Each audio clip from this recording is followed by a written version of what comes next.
Slip of tongue কিনা আসলে এটা আপনার কাছে কি মনে হয় মোশাররফ ঠাকুর যে প্রসঙ্গটি বলেছেন? বেসিক্যালি আমার কাছে একটা খুব মজার লাগছে যে জামাতের লোকজন এখন বাপ দাদা 14 গোষ্ঠীকে মুক্তিযোদ্ধা দাবি করছে। এইটা হচ্ছে আমার কাছে খুব বিউটি। এটা যে এটা যেমন আওয়ামী লীগ যেমন 70,000 মুক্তিযোদ্ধাকে 2,18,000 বানিয়েছে, 70,000 মুক্তিযোদ্ধাকে 2,18,000 বানিয়েছে। এখন আমাদের 14 গোষ্ঠীকে মুক্তিযোদ্ধা বানাইতে গিয়া, বাবাকে 14 গোষ্ঠীকে শহীদ বলতে গিয়া জীবিত বাবাকে বলতেছে ও বাবা ও শহীদ। তো this is the new sense of beauty.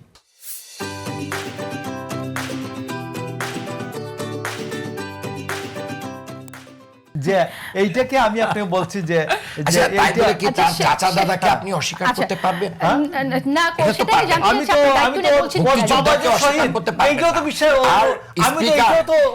সংসদে একজন এমপি যখন নির্দ্বিধায় বলে যাচ্ছিল এই সাইডে অনেক মুক্তিযোদ্ধা বসে আছেন, ওই সাইডে কেউ নাই, তখন কিন্তু স্পিকার দেখিয়ে দিয়ে বলেছিলেন কিন্তু তারপরে আমরা লিস্ট আরো বেশি বড় হতে দেখছি। দলের দলীয় সম্পদ নয়, একদমই শেষ এটা করে দিব। বাংলাদেশের সম্পদ। একটু শেষ এটাকে পুঁজি করে আওয়ামী লীগ চলেছিল, আওয়ামী লীগ শেষ। একটা লাস্ট কোশ্চেন আপনার কাছে মুক্তিদের রশিদ, সেটা হচ্ছে যে কোন একদিন জামাত ক্ষমতা আসলে কি মুক্তিযোদ্ধার তালিকায় জামাতেরও অনেক নেতা থাকবে বলে এখনই তো আছে। মুক্তিযুদ্ধের তালিকাটা আরো দীর্ঘ হবে কিনা? আমার মনে হয় সেটা হবে সম্ভাবনা খুব কম। কারণ মুক্তিযুদ্ধের বিষয়টা না, আমার কাছে যেটা ভয় লাগে জামাতের ক্ষেত্রে যেটা হচ্ছে, জামাত হচ্ছে হিস্ট্রি অনেক সময় ডিস্টোর্ট করে। এটা অনেকেই করে, সব দলই রাজনৈতিকভাবে এটা করে।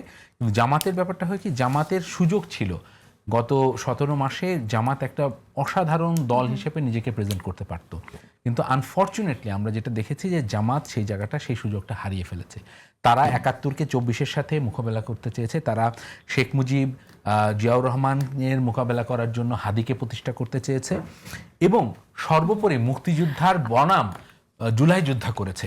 যে জিনিসগুলো আমি ব্যক্তিগতভাবে কখনোই মেনে নিতে পারি না। আমার কাছে মনে হয়েছে যে ব্যক্তি যেমন তার ততটুকু সম্মান দেওয়া উচিত। শেখ মুজিবের যতটুকু ভূমিকা তাকে ততটুকু দেন, জিয়াউর রহমানকে আপনি ততটুকু সম্মান দেন। কিন্তু এইভাবে করে ওনারা আরো কথা বলতাম যে অপরাধী যেই হোক না কেন তার বিচার হতে হবে, সেটা ব্যক্তির দায় নাকি দলের, সেই প্রসঙ্গে আমরা অনেক রকম অভিযোগ আমরা শুনেছি, এমনও আমরা স্লোগান শুনেছি কোনো ব্যক্তির অপরাধে দলকে নিয়ে স্লোগান দেওয়া হয়েছে। আমরা আশা করি সকল দলই আপনারা বিবেচনা করবেন যে আপনাদের দলগুলোতে যারা অপরাধী আছে সমানভাবে দেখবেন।